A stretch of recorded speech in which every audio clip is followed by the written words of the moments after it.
DXYZ stock analysis next week, 8th of April and onward. Is it a buy or not? Watch this 1 minute video till the end to find out.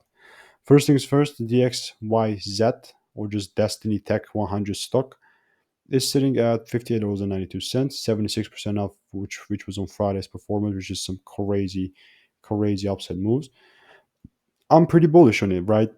The XYZ stock analysis, like super bullish on it still.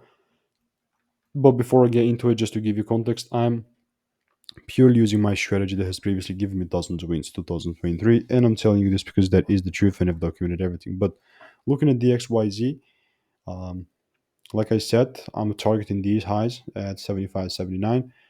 But the only way that I would approach this is if the price really pulls back inside my demand area, then gives me the rules, right? Nothing other than that. Well, are the chances low? Yes, they're going to be low. But like regardless, I'm not going to FOMO into a trade because it's hype. In this situation, this is a perfect example for Destiny Tech 100 stock. So obviously, I'm going to keep you updated. For a lot more value and resources, check out the first link in the description, and I'll see you in the next video.